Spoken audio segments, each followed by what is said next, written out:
भड़काने की कोशिश कर रहे हैं, जिसे अब बर्दाश्त नहीं किया जाएगा।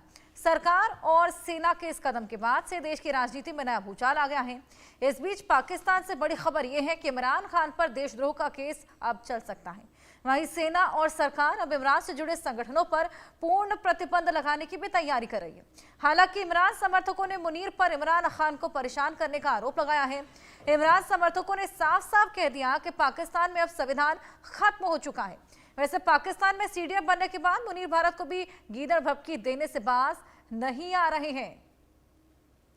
लगातार ये गीदड़ भभकियां देखी जा रही हैं इमरान खान की ओर से। हमने देखा कि किस तरीके से अब सीडीएफ बन चले हैं। आसिम मुनीर और भारत को धमकी देते हुए नजर आ रहे थे। इसी बीच पाकिस्तान में इमरान खान को लेकर लगातार प्रदर्शन भी जारी है। इमरान खान को उनके परिजनों से मुलाकात नहीं कराई दी जा रही और जब वो सरकार के खिलाफ, मुनीर के खिलाफ अपनी आवाज बुलंद करते हैं तो उनको अब सेना के प्रवक्ता के द्वारा पागल करार कर दिया गया है। इमरान को गद्दार बता दिया गया है और जल्द ही उन पर देशद्रोह का केस चलाने की भी तैयारी है। हालांकि एक और लगातार प्रदर्शन इमरान खान के समर्थकों द्वारा, जो कि लगातार उनकी रिहाई की मांग कर रहे हैं या फिर एटलीस्ट मिलने की मांग कर रहे हैं। देशद्रोह का केस चलाने की तैयारी इमरान खान पर। इसी बीच एक बड़ी खबर आपको बताएं, अदियाला जेल में जाएंगी आज इमरान खान की बहनें। हमें मिलने से क्यों रोका जा रहा है? अलीमा उनकी बहन पूछती है। कानून हमें मिलने की इजाजत देता है। आज इमरान से मिलने जाएंगे 6 वकील, अदियाला जेल जाएंगे 6 वरिष्ठ वकील। तो 6 वरिष्ठ वकील और अलीमा उनकी बहन और साथ ही उनकी बहनों के साथ 6 वरिष्ठ वकील भी आज अदियाला जेल जाने वाले हैं। सवाल ये लगातार उठता जा रहा है कि क्यों नहीं मिलने दिया जा रहा।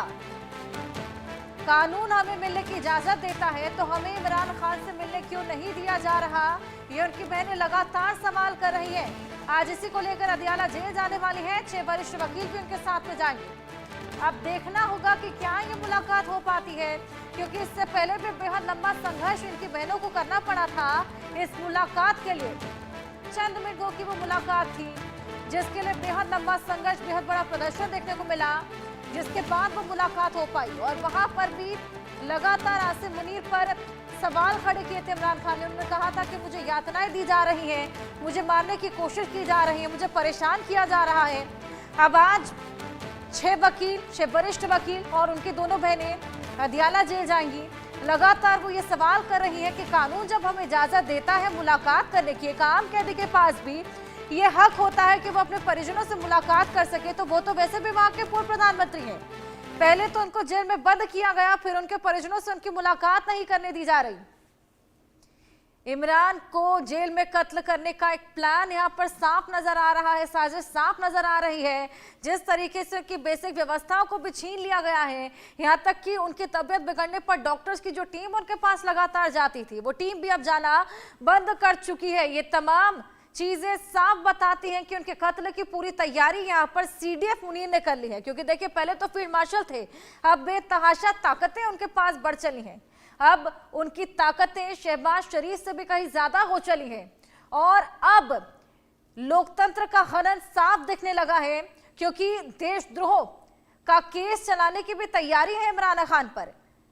हालांकि इमरान खान की एक्शन फिलहाल कुछ इस कदर रहे नहीं। आवाज वो लगातार हालांकि अपने लिए बुलंद कर रहे हैं, क्योंकि जिस तरीके से वो जेल में बंद है, यातनाएं उनको झेलनी पड़ रही हैं, कोई सुख सुविधा उनको नहीं दी जा रही, परिजनों से मिलने नहीं दिया जा रहा। ये तमाम सवाल वो खड़े करते हैं तो उनके ऊपर देशद्रोह का केस चलाने की भी तैयारी। इमरान के जेल के खत्म करने की यहाँ पर मुनीर प्लान पूरा साफ नजर आ रहा है। इमरान को गद्दार बताने की साजिश बेनकाम हो चली है और आज उनकी बहनें मुलाकात करने जाने वाली हैं अदियाला जेल, जिनके साथ में 6 वरिष्ठ वकील भी जाएंगे।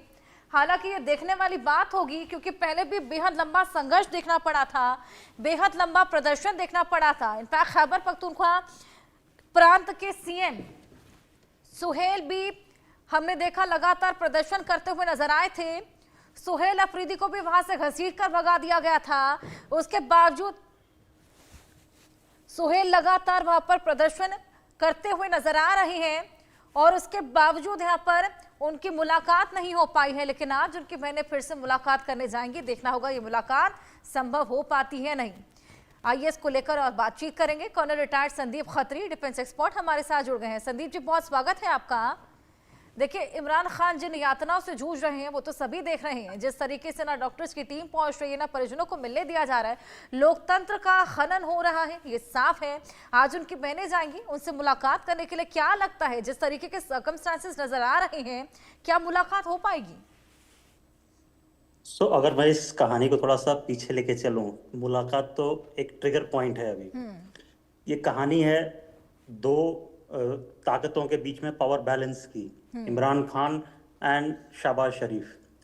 ये पावर टसल जो चल रही है, शहबाज शरीफ एंड आसिम मुनीर के बीच में जो अग्रीमेंट हुई हैं, उनको जो सीडीएफ का जो ओहदा दिया गया है, उसके चलते उनका जो एक कृतज्ञता है शहबाज शरीफ की तरफ, उसके चलते ये सारी कहानियां बनती जा रही। बट अगर ये चीज़ इतनी आसान होती तो आज तक हो गई होती। एक चीज़ जो है, इमरान खान पहले सारे प्राइम मिनिस्टर से अलग या पहले सारे प्रेसिडेंट और पावर होल्डर से अलग जैसे हैं, वो इस तरीके से हैं कि पहले वाले सारे या तो देश छोड़ के चले गए या उन्होंने कोई समझौते कर लिए हैं।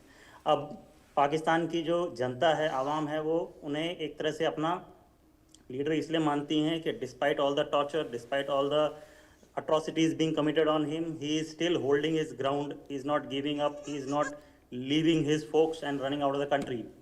So एक तरह से इमरान खान की जो पॉपुलैरिटी बेस है पाकिस्तान में, ये डिसीजन लेना आसान नहीं होगा। But with every passing day it's getting tougher and tougher for Asim Munir and his team to hold back people from meeting Imran Khan. And the entire idea is to break down Imran Khan to get into some kind of a settlement, which is not looking like coming in near future. बिल्कुल। So the entire thing is about building a pressure on him. बिल्कुल संदीप जी, क्या यही वजह है कि अब देशद्रोह का केस चलाने की भी तैयारी है? क्योंकि देखिए, अब कोई और यहाँ पर चीज तो काम आ नहीं रही, साम दाम दड़भेद की स्थिति यहाँ पर बन चली है, और यही वजह कि अब देशद्रोह का केस चलाया जाएगा, और वो भी इस बिना पर कि उन्होंने अपनी जेल में आवाज बुलंद की है इनके खिलाफ। Absolutely, I totally agree. आप उसे देशद्रोह का नाम दे दिए या कोई और नाम दे दीजिए, लेकिन आइडिया वही है, प्रेशर टैक्टिक्स है, प्रेशर क्रिएट किया जा रहा है ताकि एक तरीके से शहबाज शरीफ का रास्ता क्लियर हो जाए, या आसिम मुनीर अगर आगे चल के हम देखें कि वो देश को टेक ओवर कर ले, उनका रास्ता क्लियर हो जाए, because Imran Khan is a big bottleneck for both of them. बिल्कुल, वाकई जिस तरीके के हालात वहां पर बन गए हैं, ये तो साफ बताते हैं कि कानून व्यवस्था वहां पर पूरी तरीके से चरमरा गई है। जिस तरीके से अब आसिम मुनीर की ताकतें भी बढ़ चली हैं, उसी का यहाँ पर एक तरीके से प्रदर्शन, क्योंकि देखिए गीदड़ भपके अभी वो भारत को देते हुए भी नजर आए थे, और अब इस तरीके से आसिम मुनीर, हालांकि पीटीआई के समर्थक भी हमने देखा लगातार प्रदर्शन को लेकर अड़े हैं, लेकिन क्या ये तमाम तरह के प्रदर्शन, क्योंकि ये केवल इमरान खान के समर्थन में नहीं चल रहे, खैबर पख्तूनख्वा, बलूचिस्तान, पीओके, जगह जगह प्रदर्शन देखने को मिल रही है, लेकिन जब भी इन मामलों को लेकर बातचीत की जाती है तो एक चुप्पी साध ली जाती है। एक तरफ गीदड़ धपकियां और एक तरफ यहाँ पर बिल्कुल चुप्पी है, तो बहुत कॉन्ट्रडिक्टरी है। Absolutely, there is a lot of things happening under the table. There are a lot of things happening behind the doors. So none of it is coming out clearly in open forums. And the bottom line is कि who survives the game longer and who comes back as victorious. तो यानी कि एक power की लड़ाई से यहाँ पर देखने को मिल रही है। Absolutely. बिल्कुल, जिस तरीके से अब ये पूरा मामला तूल पकड़ता जा रहा है, हालांकि अब उनकी बहनों की आज मुलाकात, देखिए 6 वरिष्ठ वकील भी उनके साथ जाने वाले हैं। क्या लगता है ये मुलाकात संभव हो पाएगी इस पूरे दबाव के बाद? आई डोंट थिंक ये पहला एक ऐसा इंस्टेंस है जहाँ 6 वकील और 2 बहनें जा रही हैं। जहाँ तक मेरी अपनी पर्सनल ओपिनियन है, मुझे लगता है ऐसे और कई दिनों तक कोई और ये चलेंगे इस तरह के प्रेशर टैक्टिक्स, एंड तब जाके सिचुएशन थोड़ी क्लियर होगी कि कौन बकल डाउन करता है, कौन प्रेशर को विथस्टैंड करता है। बिल्कुल, देखिए सर, अब आम जनता के हाथ में तो कुछ रह नहीं गया। जिस तरीके से अब सीडीएफ वो बन चले हैं, बेतहाशा ताकतें उनके पास हो गई हैं, शहबाज शरीफ से भी ज्यादा पावरफुल हो गए हैं। अब क्या लगता है कोई विश्व पटल का कोई संगठन यहाँ पर इस ओर नजर दौड़ाएगा? क्योंकि वाकई जो हालात वहाँ के लोगों की बनी हुई है वो बेहद होपलेस से हो चले हैं।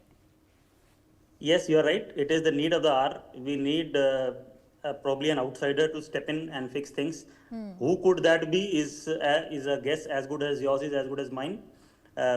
हम कह नहीं सकते कि कौन आके मीडिएशन करेगा, but yes, a disturbed nation next to our borders is always not a good thing for any country, and certainly not good for India. बिल्कुल। संदीप जी, हम देखते हैं बेशक मीडिएशन ना देखने को भी मिले, लेकिन हमने देखा है कि कई बार पाकिस्तान को फटकार जरूर लगी है, चाहे वो यूएन की ओर से हो, लेकिन उसके बावजूद जब बात फंडिंग की आती है तो पाकिस्तान को फंडिंग भी पर्याप्त हर जगह से मिल जाती है। यानी कि एक तरफ फटकार, लेकिन फंडिंग भी हर जगह से मिल जाती है, और यही चीजें तो हैं जो बढ़ावा पाकिस्तान को देती हैं। Absolutely. So there is lot different from what meets the eye. आप जो सही कह रहे हैं कि एक तरफ तो फटकार लग रही है और दूसरी तरफ फंडिंग मिल रही है, तो क्या ये फटकार एक दिखावा है, एक फॉल्स फ्रंट है पब्लिक को कन्विंस करने के लिए, एंड एट द बैकग्राउंड वही power balance somewhere US supporting Pakistan to have its power balance in this south east Asian region. So a lot of things can be speculated, but you cannot put finger on things. So as you are saying, it's right कि एक तरफ हम condemn कर रहे हैं और दूसरी तरफ पैसे की फ्लो एज यूजुअल आईएमएफ से अमेरिका से हो रही है, तो इसको सब हम इसी तरीके देख सकते हैं. बिल्कुल। और संदीप जी, क्या लगता है जिस तरीके के करंट सर्कमस्टांसेस बने हुए हैं, जिस तरीके से विद्रोह की आग जगह जगह तरह तरह के प्रांतों में देखने को मिल रही है, क्या लगता है खंड खंड पाकिस्तान होगा, अलग अलग टुकड़े टुकड़े होते हुए नजर आएंगे? I totally agree with you. Very much a possibility. Very much a possibility. Khyber Pakhtunkhwa and the portion adjoining Afghanistan, वहाँ पे काफ़ी हाई पॉसिबिलिटी इन चीज़ों को लेके, जहाँ तक कि नज़र आ रहा है कि जो प्रेजेंट पाकिस्तान गवर्नमेंट की रीच ओनली पंजाब प्रोविंस में ज़्यादा है, बाकी प्रोविंस में धीरे धीरे उनकी पॉपुलैरिटी बेस घटता जा रहा है. बलूच वैसे ही आइसोलेट हो चुके हैं और भी काफ़ी प्रांत, सिंध उनसे काफ़ी आइसोलेट होता जा रहा है. तो एक तरह से यस, उनकी पकड़ ढीली होती जा रही है. Yes, you are right.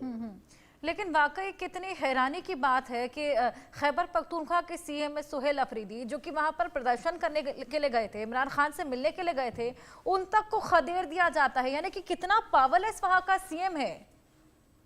आप आज की बात कर रहे हैं, आप 50 साल पुरानी बात देखिए. 1971 में जब ईस्ट एंड वेस्ट पाकिस्तान था, तो इलेक्टेड लीडर शेख मुजीबुर रहमान को एक्सेप्ट करने से मना कर दिया था.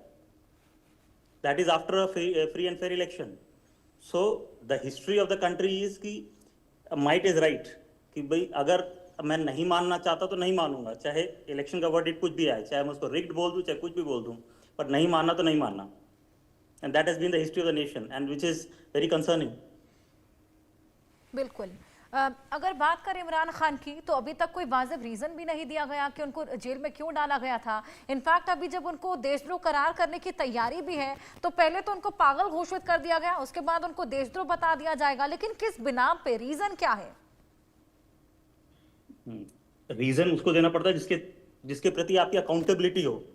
नाउ अगर the present people who are in the corridors of power do not have any accountability to the existing government, I see another military takeover in the pipeline, where there is no accountability and absolute power, absolute tyranny. बिल्कुल। जब अब वहाँ पर court के पास ही कोई ताकत नहीं रह गई, कचहरियों के पास ही कोई ताकत नहीं रह गई, तो आम जनता क्या करेगी? अब यही हम देख रहे हैं, मंजर वहाँ पर बना हुआ है। उनकी बहनें लगातार आवाज़ बुलंद कर रही हैं इस कोशिश में कि एटलीस्ट मुलाकात ही हो सके, रिहाई तो दूर की बात। बहुत शुक्रिया संदीप जी हमारे साथ जुड़ने के लिए, इस पूरी बातचीत में शामिल होने के लिए। आगे बढ़ेंगे।